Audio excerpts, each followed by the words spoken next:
Quantos estão com fome e sede da palavra de Deus?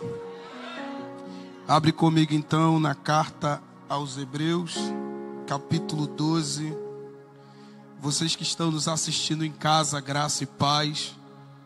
Muito bom poder estar cultuando com vocês. Obrigado por vocês confiarem nesse ministério e abrirem a porta do seu lar.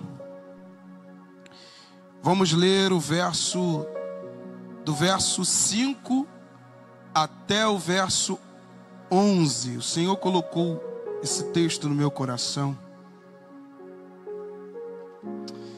e pôs uma temática ao meu coração: vivendo na disciplina de Deus. Já foi ministrado aqui outras vezes esse mesmo capítulo, várias vezes. Dessa vez o Senhor me fez se atentar por um detalhe específico. Quantos acharam e podem dizer amém? Diz assim no verso 5 do capítulo 12: E já vos esquecestes da exortação que argumenta convosco como filhos. Filho meu, não despreze a correção do Senhor e não desmaies quando por ele fores repreendido, porque o Senhor corrige o que ama e açoita a qualquer que recebe por filho.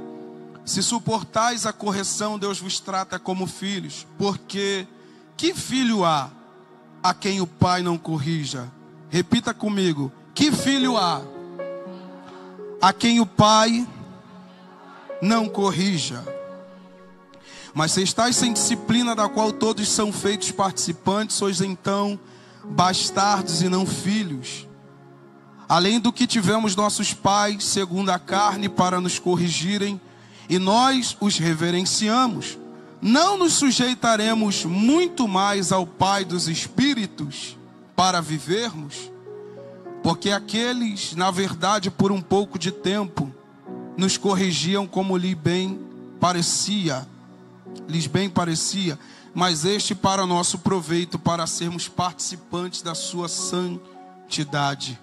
E na verdade toda a correção ao presente não parece ser de alegria, ou em outras traduções de gozo, senão de tristeza, mas depois produz um fruto pacífico de justiça nos exercitados por ela. Fecha os teus olhos por alguns instantes.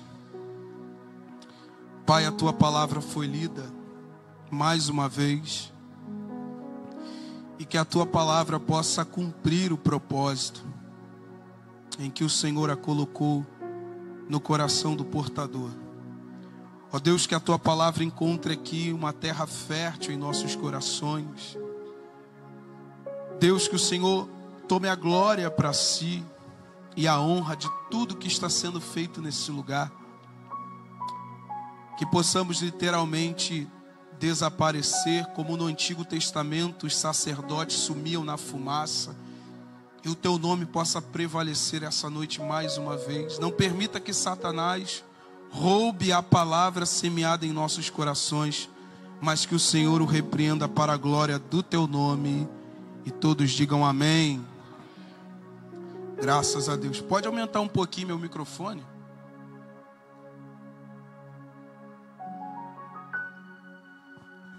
Eu não sei se é aqui para aí tá baixo. Então pode aumentar aqui, ó. Porque minha voz é alta e quando eu sei que eu falando normal, ela já sobressai, né? Então pode ser o retorno mesmo. Pode só mais um pouquinho. Glória a Deus, aí. Tá bom. Bom, irmãos, está aqui uma passagem muito conhecida. Hebreus capítulo 12. Essa temática, vivendo na disciplina de Deus, ela sai diante de um contexto avassalador. Num domingo passado, retrasado, né, o Senhor colocou no meu coração o sofrimento que resulta em glória.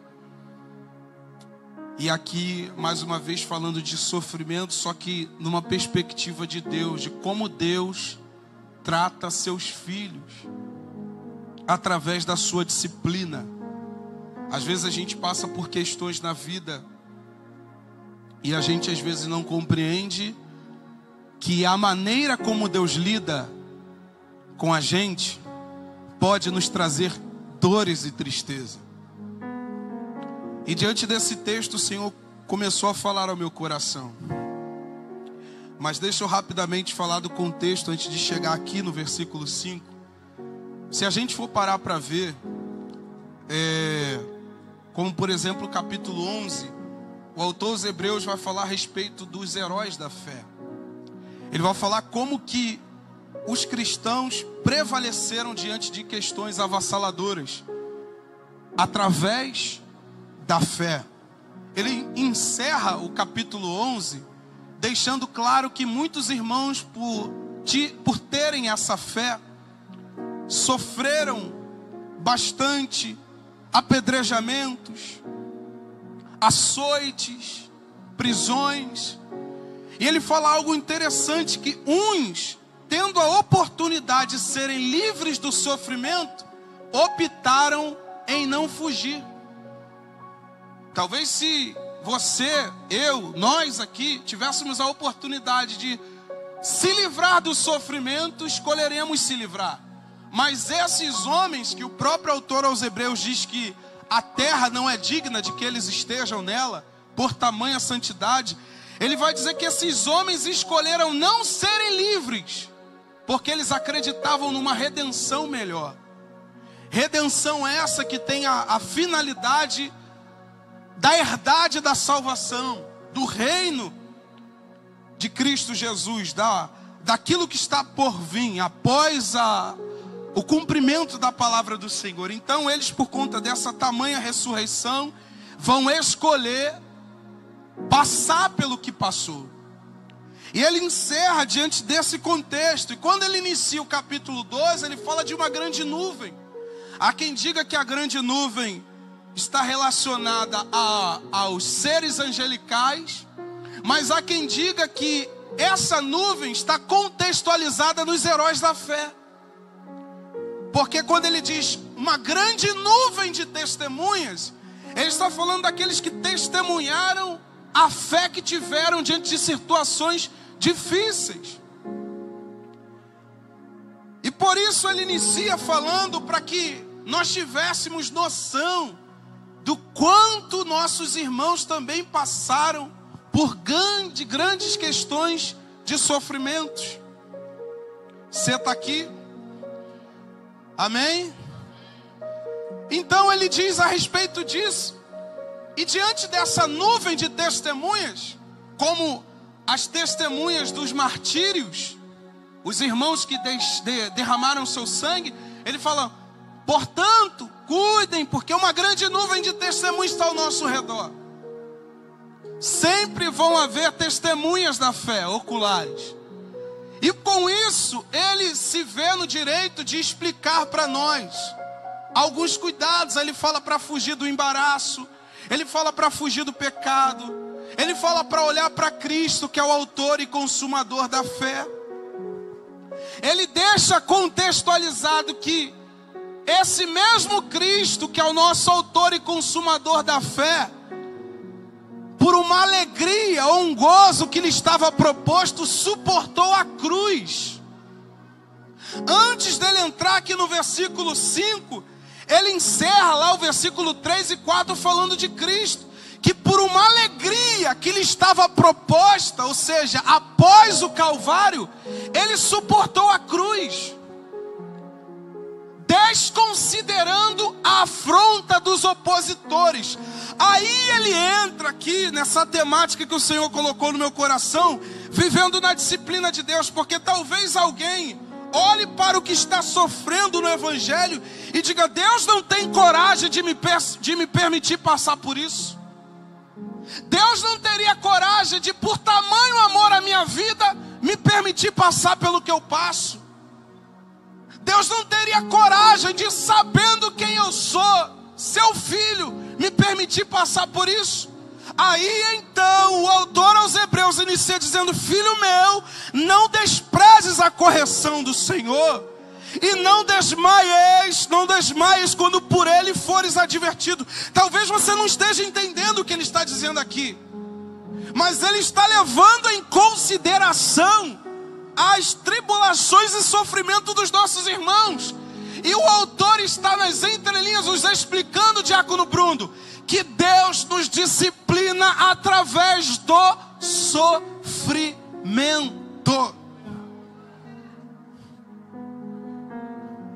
Por isso ele diz: filho meu. Por quê? Porque nós somos filhos dele. Os filhos de Deus não podem desmaiar quando forem repreendidos pelo seu Senhor. Não é para morrer, não é para desmaiar, não é para perder o foco, mas simplesmente para entender que foi Ele o causador de tudo. E no final dá tudo certo. Olha para o teu irmão e fala: doa o que doer, passe pelo que tiver que passar, no final dá tudo certo.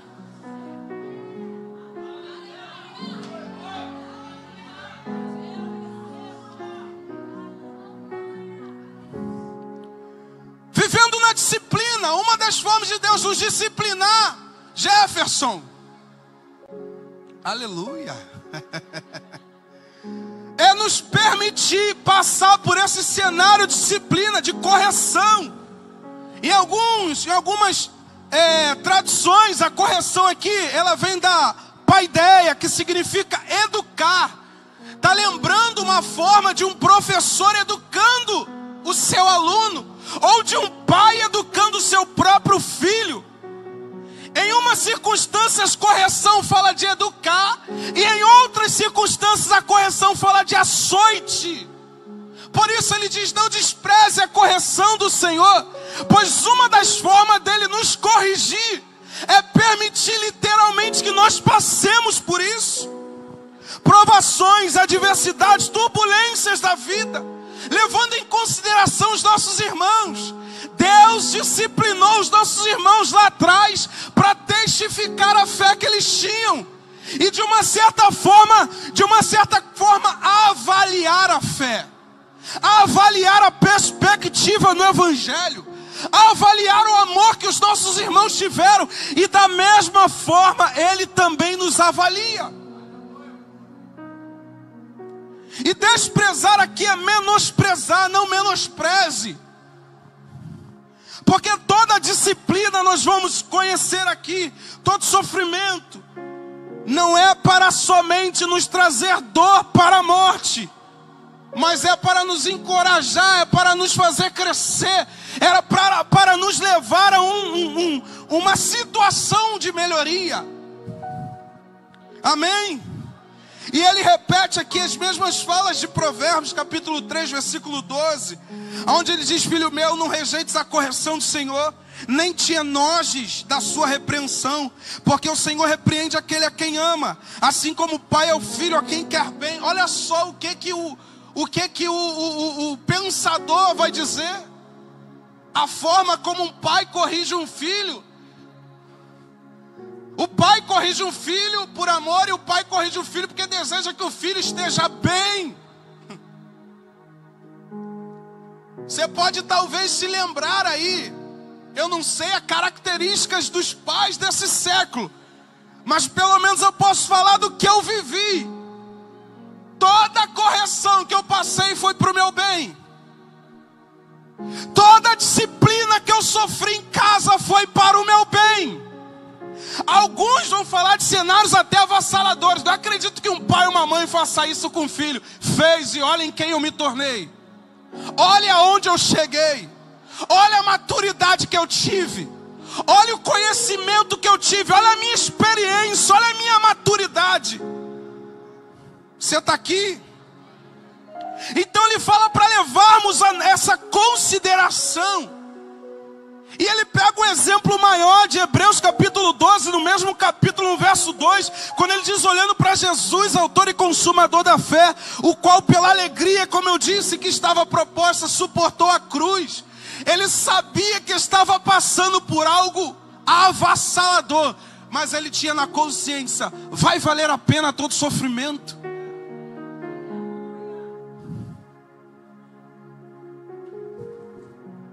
Amém? Então não desmaie. Os filhos verdadeiros suportam o sofrimento sem desmaiar, sem retroceder. É o que ele está dizendo. Não é para desmaiar, não é para desfalecer, não é para parar no caminho. É para você continuar com muito mais gás, com muito mais euforia, com muito mais fé, com muito mais amor, com muito mais ousadia de caminhar, de correr aos pés da cruz, de prevalecer diante do caminho.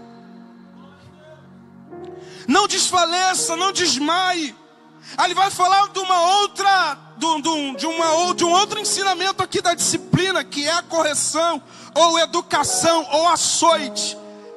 Porque o Senhor corrige o que ama e açoita qualquer que recebe por filho. O primeiro ponto da disciplina tem como base o amor de Deus.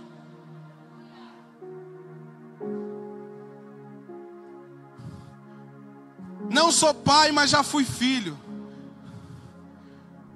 E eu posso, pela experiência que tive, ou pela experiência até do outro que está ao meu lado sendo pai. Se o filho tomar a atitude que tomar, pergunta para o pai ou para a mãe se vai deixar de corrigir.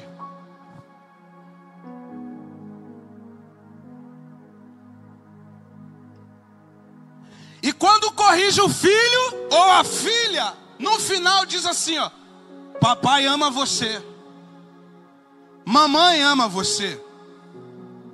Você recebe aquele abraço, aquele aconchego, porque toda disciplina foi com um cunho de amor.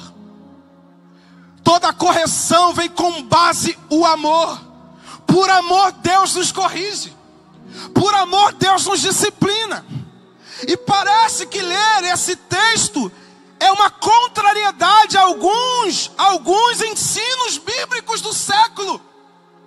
Hoje, irmãos, se um pai pegar um filho e corrigir, ou uma mãe, é capaz do pai e a mãe passar num conselho tutelar. Porque uma criança vai dizer: meu pai fez isso comigo, e sendo para o bem. Porque isso é um cenário de distorção, irmãos. Isso é um cenário de aculturação. Estão tentando manchar a figura paterna de um pai amoroso que disciplina seu filho.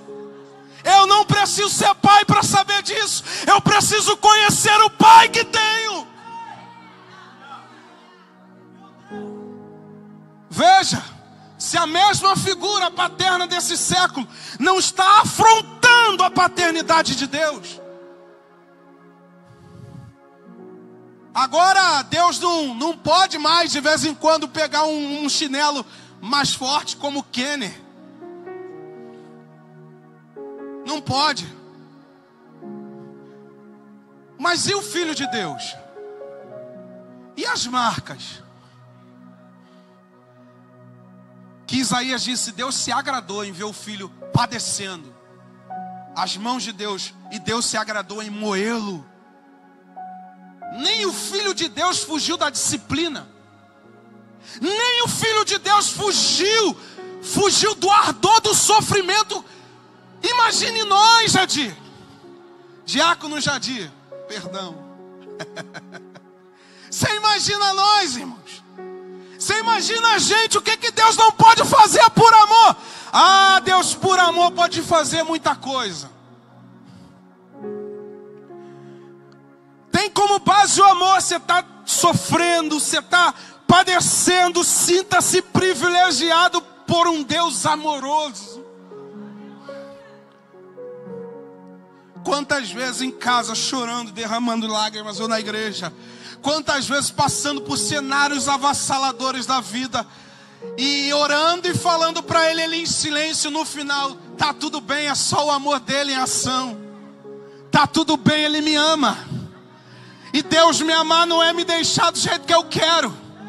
Deus me amar não é me permitir afrontar o seu caráter, de ser um Deus que vai me corrigir quando eu andar errado, de ser um Deus que vai me corrigir, que vai me colocar num canto e dizer: o Pai sou eu te criei e te tiro na hora que eu quiser.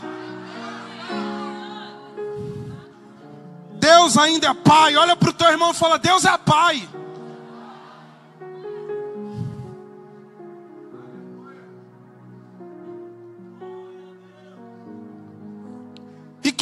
que Deus é pai, por amor nos disciplina, por amor nos corrige. E uma outra coisa que ele fala é: açoita qualquer que recebe. Olha isso, tamanho é o seu amor que ele disciplina, não é para expulsar, ele disciplina para trazer para perto.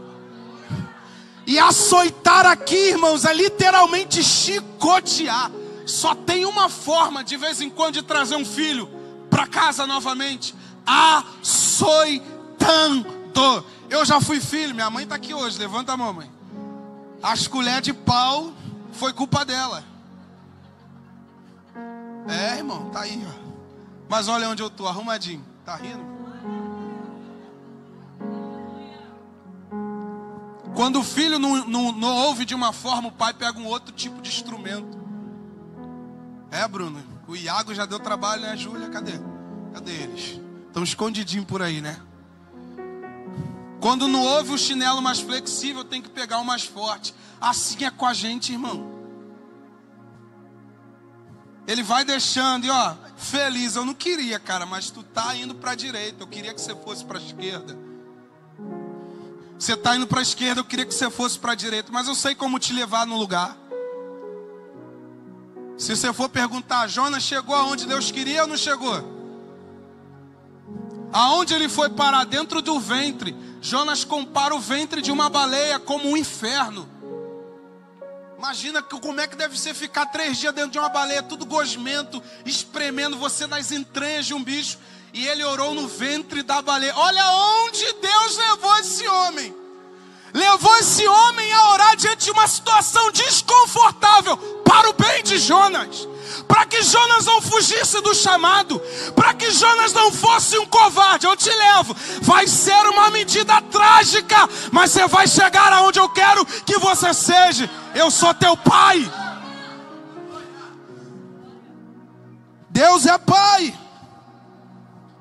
Os flagelos, açoites não são para nos destruir, mas sim para nos acolher. E Ele traz a gente para perto. Nem que a gente entre de atadura, mas vem. Nem que a gente chegue murmurando, reclamando com todo mundo, mas vem. Ele açoita todo aquele que Ele recebe. Te acolheu, se é filho, não tome decisão precipitada, porque Deus disciplina e açoita.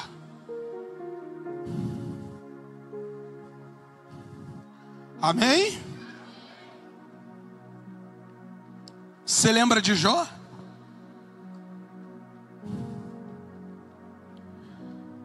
Quem lembra da história de Jó? Jó não havia feito nada para que Deus permitisse acontecer aquilo.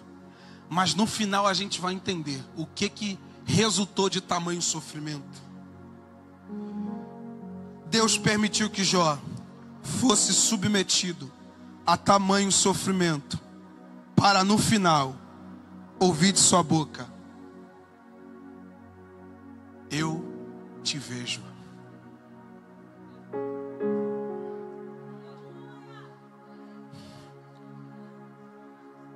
O Senhor começou a falar ao meu coração. Tamanho foi o açoite, Sullivan e Sabrina, mas no final eu entendi, porque ele passou a sua vida sendo próspero, 10 filhos, prosperidade, tudo indo bem, estava tudo uma maravilha, mas só conhecia de ouvir falar. E às vezes a gente está assim, tantas regalias na nossa vida, está tudo indo bem, Deus está prosperando a nossa vida financeira, está tudo legal, mas a gente só conhece de ouvir falar. De repente tudo começa a mudar ao nosso redor, de repente tudo começa a ir de mal a pior, e no final ele diz: antes eu conheci o Senhor só de ouvir falar, agora eu passei a vê-lo. Como que Jó viu Deus?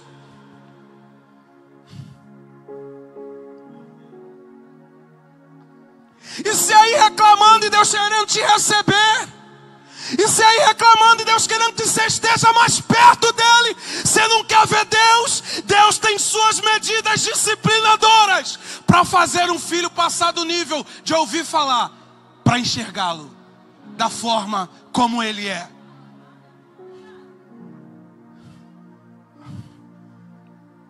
Aleluia.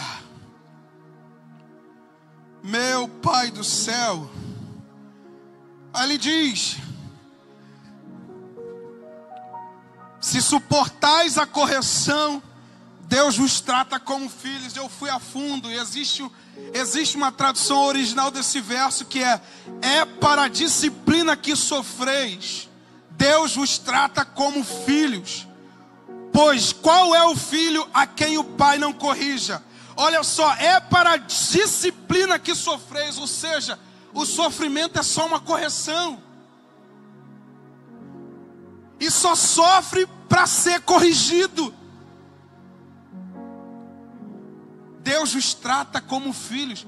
Olha só, os açoites de Deus são para nos dizer: você é meu filho, cara. Eu te corrijo porque você é meu filho. Eu te açoito porque você é meu filho. Eu permito que você passe por essas situações porque você é meu filho. Se não for assim, você não chega. Se não for assim, você não ora. Se não for assim, você não busca. Se não for assim, você sempre termina apático. Eu tenho que te tirar da paralisia espiritual. Eu tenho que te açoitar algumas vezes. Eu tenho que te disciplinar algumas vezes. Eu tenho que corrigir você para você voltar para a santidade, voltar para a pureza, voltar a orar mais, voltar a renunciar mais, voltar a me ver mais. Disciplina, correção. Os indisciplinados estão à mercê da sua ignorância.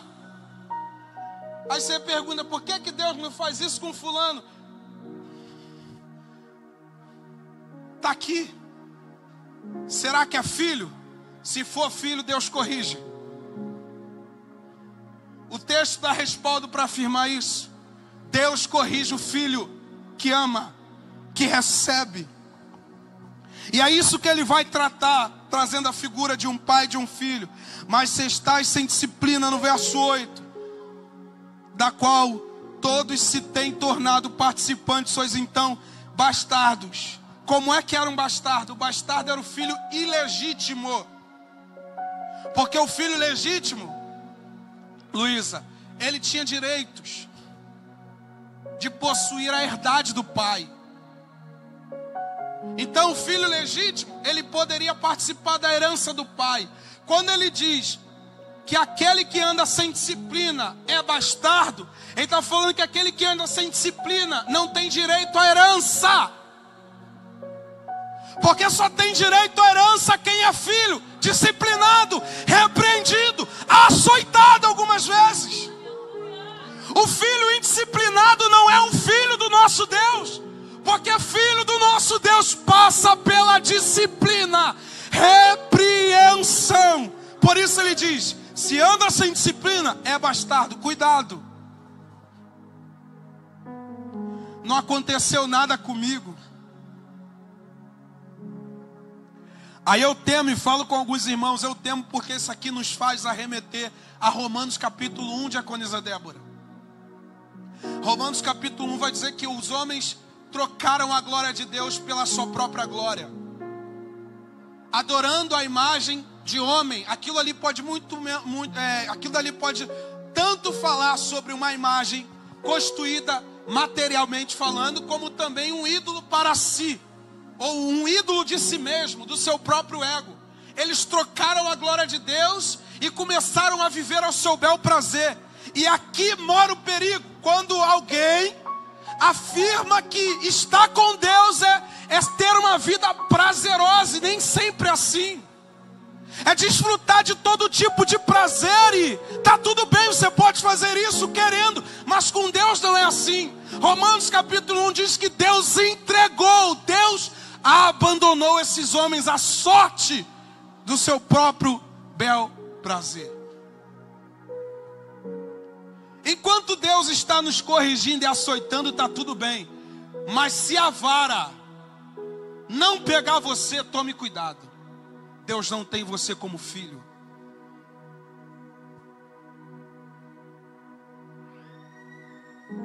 Você está aqui? É o texto que diz: se você está sem disciplina, você é bastardo, filho ilegítimo. Porque aqueles que são da aliança, da herança, a partir de Cristo, são disciplinados. E não desmaiam quando são repreendidos. Batem continência, o Senhor quem diz, o Senhor quem manda. Estou aqui porque eu sei, eu fiz por onde merecer para estar aqui, mas eu estou disposto a passar. Quem lembra de Davi? Eu ficaria preocupado se Deus não fosse na direção dele. Quando eu olho para o autor dos Hebreus nesse verso, eu ficaria preocupado, mas você imagina se Deus não vai na direção desse homem? Você imagina se Deus não repreende Davi e deixa Davi pegar outras Batsebas? E deixa Davi matar outros Urias? E deixa Davi à mercê do seu pecado? Imagina se Deus não levanta Natã. E tem gente que reclama quando Deus levanta alguém para exortar. Tem gente que reclama quando Deus levanta alguém para punir, exortar. Se sinta amado. Olha para o teu irmão e fala: se sinta amado. Amor também é repreender.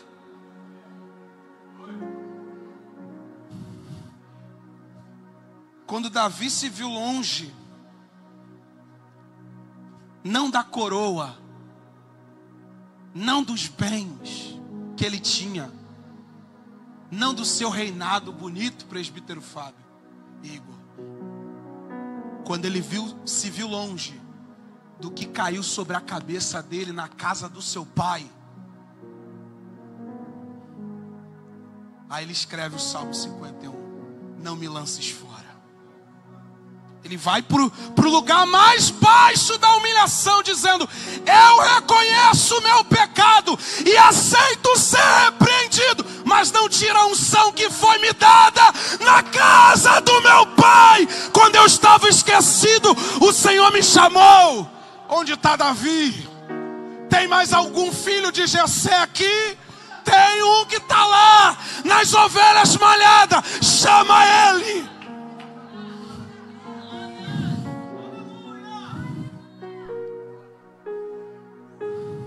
Você quer entender qual é a diferença de Saul para Davi?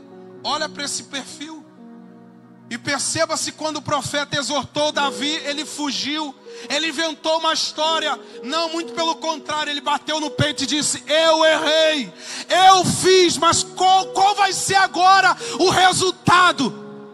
Teu pecado foi transpassado, não morrerás. Mas você vai ter uma surpresa: a espada jamais vai se apartar da tua casa. E está tudo bem. Tem gente colhendo hoje fruto da espada, que é a repreensão de Deus, mas você vai ser salvo. Amém? Deus corrige o filho que ama. Deus açoita. Deus fere. Deus pega pelo colarinho. Tem gente que acha que pega no colarinho de Deus. Eu duvido, irmão, que a gente tenha essa regalia toda. Se a presença de Deus vir, tamanha será que até você vai tremer e vai se mijar todinho. Quando Moisés subiu o cume do monte, enquanto Deus falava, trovões e raios caíam em cima daquele lugar. E o povo gritava: meu Deus, Moisés, intercede por nós. E era Deus falando com Moisés. Você imagina a gente, irmãos? Tem gente que acha que Deus é um bobão que vai ser levado por qualquer conversa fiada. E Deus é santo demais. Se a gente ficar de muito atazanando, Ele vai mudar a sua ferramenta. Vai pegar uma mais forte. Você está aqui? No verso 9: além do que tivemos nossos pais segundo a carne para nos corrigirem, e nós os reverenciamos, não nos sujeitaremos muito mais ao Pai dos Espíritos para vivermos? Olha, mais uma característica da disciplina. A disciplina de Deus, a repreensão de Deus tem finalidade de vida. tem como base o amor e tem como foco da vida.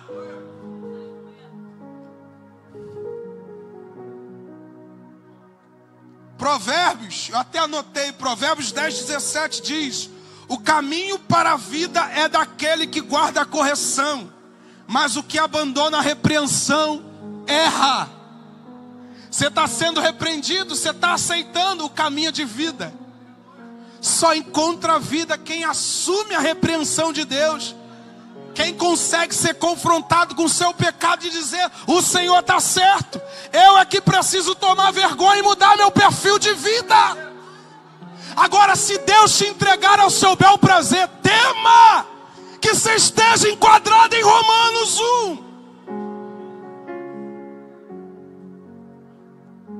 Nós devemos temer esses escritos. Por que muitos fogem da carta de Paulo aos Romanos? Porque ali mostra um Deus soberano que não suporta o pecado de ninguém. Ao mesmo tempo em que ele tem o seu filho morto na cruz, ele é justo para fazer justiça mediante o cordeiro imolado. Você está aqui? E tem pessoas que querem viver de qualquer forma. Há um texto que diz: Deus não poupou o seu próprio filho. Deus não poupou o mundo antigo. Deus não poupou os anjos e lhes deu as devidas retribuições. Que dirá nós? Olha para o teu irmão e pergunta para ele: quem é você para achar que pode fugir da repreensão de Deus? Você está todo errado e acha que Deus não vai te repreender? Eu temo que Deus não te repreenda, porque se Ele não te repreender, você sabe em qual caminho você está.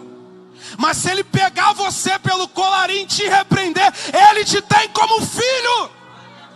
Ele te tem como filho e te ama, e é para o teu bem, para se acertar o caminho de vida. Agora, se Ele te deixar viver da forma que quer, tema.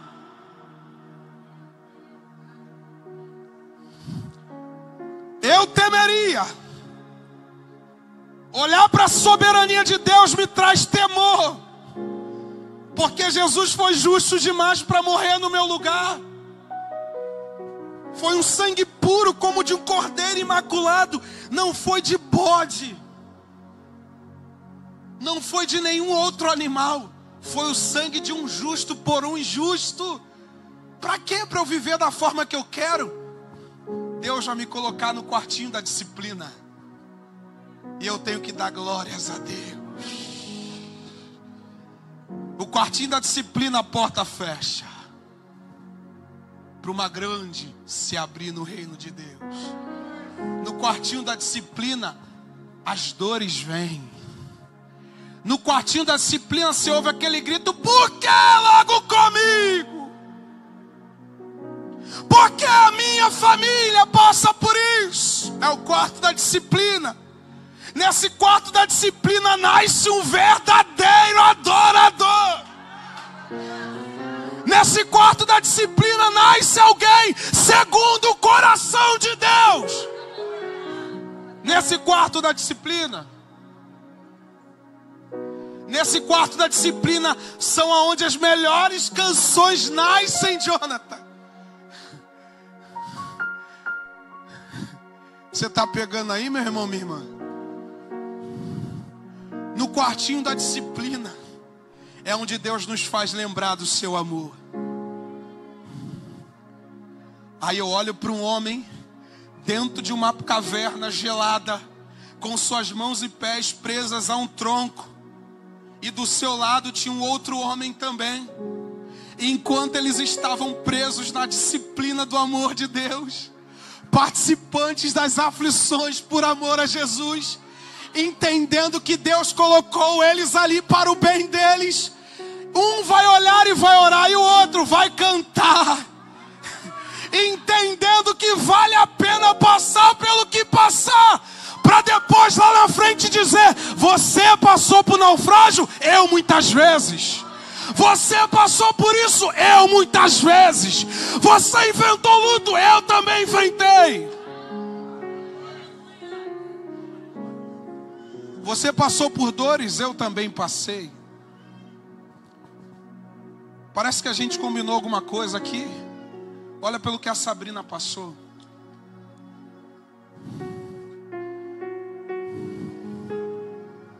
Você consegue mensurar isso? Eu pareci, não é possível falar disso no dia em que eu vou pregar sobre sofrimento. E nós temos que entender que muitas vezes nós somos submetidos a sofrimento para dizer: agora eu te vejo. Não, você não está conseguindo compreender. Para dizer: agora eu te vejo. Pergunta se ela não está enxergando um Deus que antes só conhecia de ouvir falar. Pergunta se o nível vai ser um nível baixo depois de passar pela disciplina. Pergunta se não cresceu a adoração, se não cresceu a devoção. E se assim pergunta: porque eu passo por isso? Deus está te recebendo como filho e te chamando para o nível mais crescente de espiritualidade.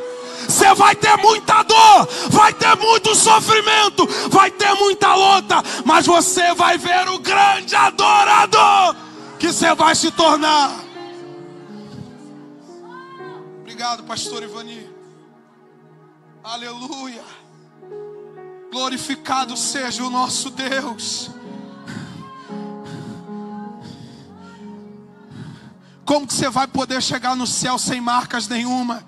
Se o grande Redentor tinha marcas nas costas, tinha marcas na cabeça, tinha marcas nas mãos, tinha marcas nos pés, tinha marcas em seu corpo, tinha marcas de ferida que sofria de alguém dizendo: eu não te conheço como Deus, você não é o meu Deus, eu não te servirei. Você imagina nós, seus filhos, feitos à imagem e semelhança de Cristo, agora somos chamados a participar do seu sofrimento. Aleluia. Você passou por isso? Eu muitas vezes. Você não teve que de comer? Eu muitas vezes. Esse é o filho maduro. O filho maduro agora entende, quando passa pela disciplina, está entendendo que Deus está chamando para o novo nível.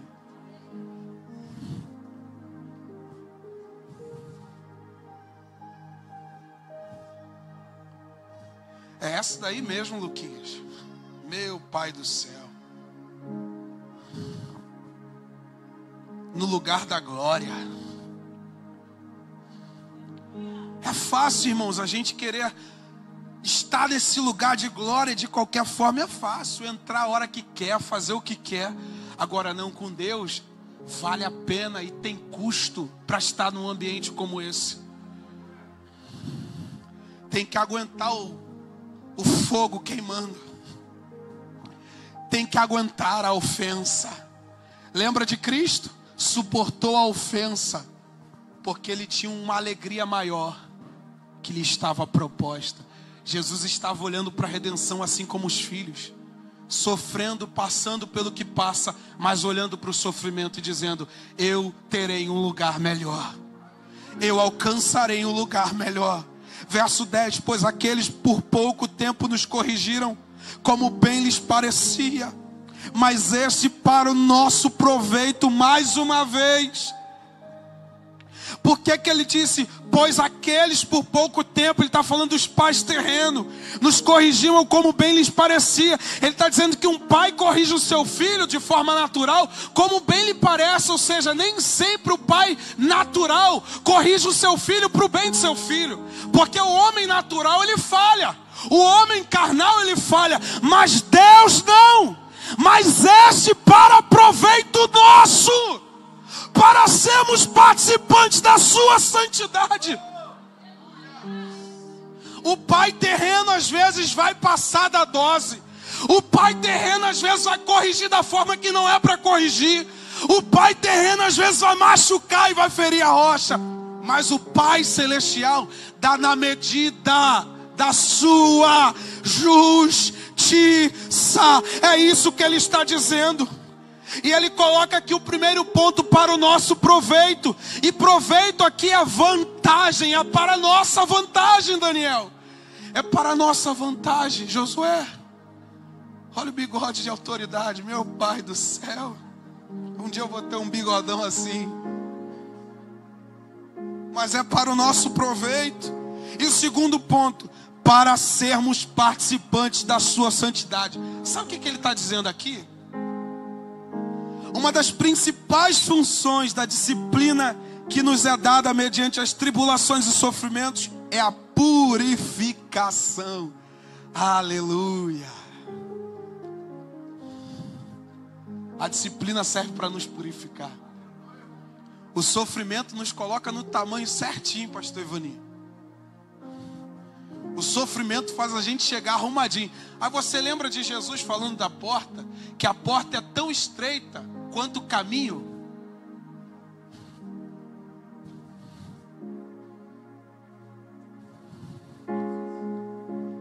Porque ele tem que purificar o filho que ama.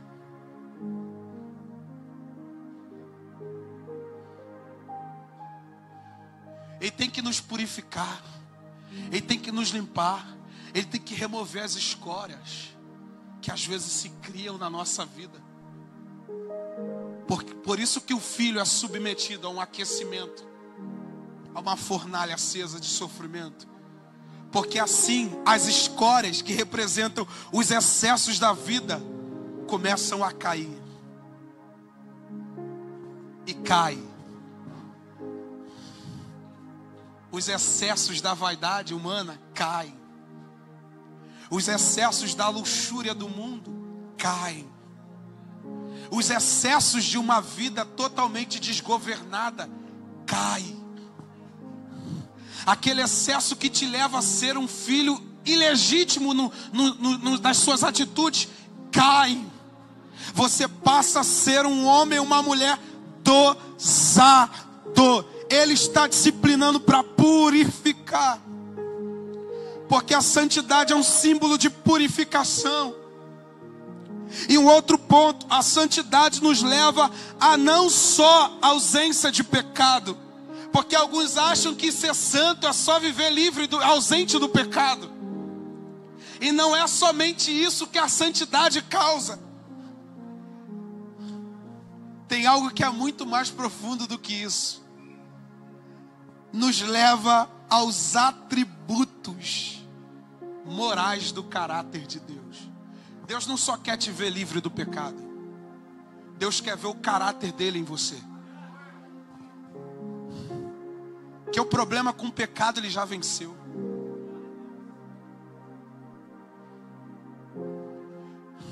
O problema com Satanás ele já venceu. E agora o problema é deixar o pecado e permitir que os atributos de Deus façam parte de nós. Aí você vê o porquê que alguns continuam no mesmo pecado. É lógico. Atribuem a santidade a somente se ausentar do pecado. E santidade não é só se ausentar do pecado. Santidade é também colher os atributos de Deus. Ser verdadeiro. Ser santo como Deus é. Andar na justiça. Andar no amor. Por isso que sempre cai. Porque os padrões morais de Deus não estão em você. E você só se ausenta do pecado, mas não come do fruto do Espírito. Aí é sempre um filho que cai, sempre um filho que retrocede. O que te falta são os atributos morais de Deus dentro de você, para você conseguir vencer o pecado, para você conseguir largar os excessos da vida. Por isso que muitos filhos estão se embaraçando com o pecado, muitos filhos estão se envolvendo com o pecado, muitos filhos estão se envolvendo com coisas vãs, porque lhes faltam os atributos morais de Deus. Porque quem é moral não atura a imoralidade. Quem é santo não suporta a impureza. Anota isso no teu espírito. Quem é verdadeiro não gosta da mentira. Quem está na santidade não gosta da profanação, vai sempre ser diferente. Vai sempre ser aquele amigo nojento, ou aquela amiga nojenta. Você nunca pode participar dos excessos, é claro. Deus nos chama para ser santo como Ele é. Deus nos chama para ter os seus padrões morais. Senão, irmãos, acabou. Jesus morreu em vão. Nada mais serve para nós se não for para nascer de novo. A imagem do Filho de Deus. O que é que você quer como um filho? Que vida você quer ter como um filho? Pergunta para um pai se o pai não deseja que o filho cresça com seus padrões morais. Imagina para um pai verdadeiro, honesto, ver um filho mentiroso. Vai ser humilhação, não vai ser, irmãos? Um pai e uma mãe colocar os filhos, dar de tudo para os filhos, tendo o mesmo padrão moral, pastor Ivani, aí cresce e vê o filho fazendo tudo oposto que o pai.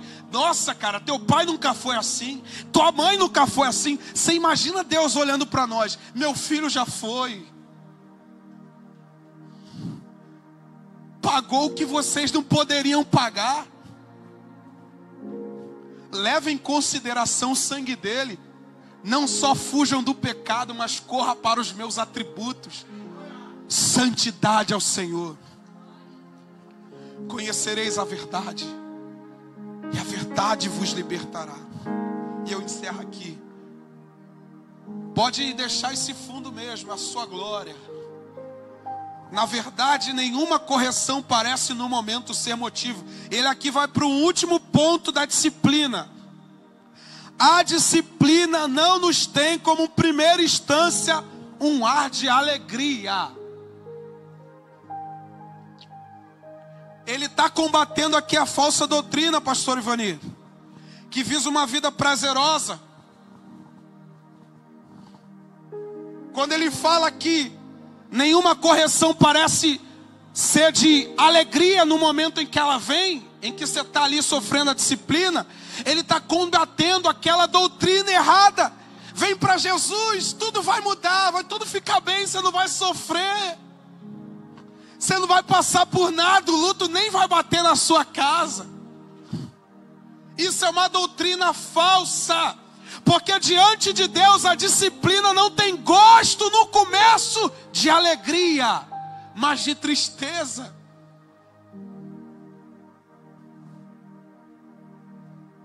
Não vai ser mil maravilhas. Oh, meu irmão, eu queria tanto se vir aqui à frente, confessar a Cristo, passar a ser um homem de Deus e só maravilha, só vitória. Eita, só vitória, né, benção pura? É só vitória ou não é, irmãos? É só vitória, irmão. Não é só vitória, não? Agora é só vitória. A prova acabou, a luta foi embora, agora é só vitória. Não tem mais nada, não sofre mais nada, não passa por nada. Não. Um dia a disciplina chega. Ou você está muito bem, irmão, Deus vai te levar como Elias. Se você está muito bem, benzão, rapaz, você vai ser como Enoque e não se viu mais. Andou com Deus e ó. Agora, você que participa dessas guerras, dessas lutas, quando for corrigido, no começo vai ser tristeza. Vou abandonar o chamado. Estou sofrendo demais. Deve ser porque não é para eu estar onde eu estou. Não, vou abandonar, não quero mais ser músico. Não quero mais ser pregador da palavra de Deus. Não quero mais ir para a congregação. Isso para mim é fichinha. Deus está me permitindo passar por tudo isso. Se Ele me amasse tanto, não era para me permitir. Não. Você está na disciplina. E a disciplina, por primeira instância, não tem um ardor de alegria. Tem de tristeza, é um peso, é uma chama de purificação. Para te fazer ser um filho que persevera. Para você não ser mais xoxo, não ser mais apático, mas ser alguém perseverante, ser alguém que continua, está sofrendo, mas continua, chora algumas vezes, mas continua. O luto até às vezes chega, mas você continua. A pressão aumenta, você continua. A porta se fecha, você continua. Alguém te afronta, você continua. Repreensão, disciplina. Se coloque de pé.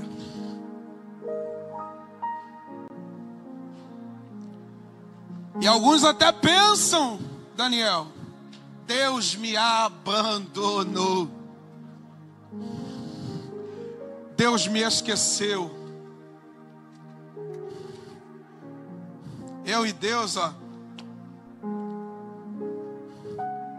Não, você entrou no quarto da disciplina.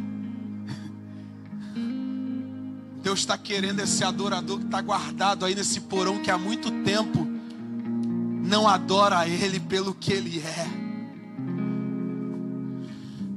Ele está à procura daquele que levantava de madrugada, Miriam, e... Ó, oi? Tem demais, eu esqueço mesmo, cara. Por isso que eu pergunto. Deus está querendo esse homem, essa mulher de Deus,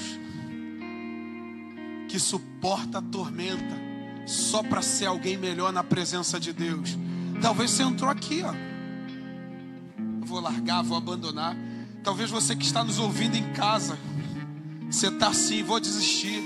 E nem veio para o culto hoje, porque está sobre disciplina e fervor de tribulação e sofrimento. Porque Deus está chamando. Deus está chamando para um nível mais profundo. E você talvez não está entendendo.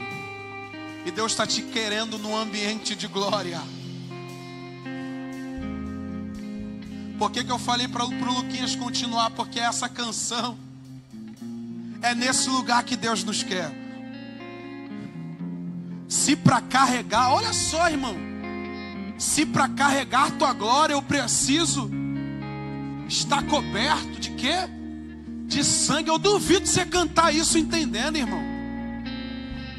Se para carregar a glória de Deus eu preciso estar coberto de sangue, dos sacrifícios que eu fiz à beira do caminho, ela está cantando um período de sofrimento e dizendo, eu vou para a glória, sofrendo, mas eu vou. E é nesse ambiente de glória que Deus revela para ela as músicas. Você vai cantar essa canção diferente.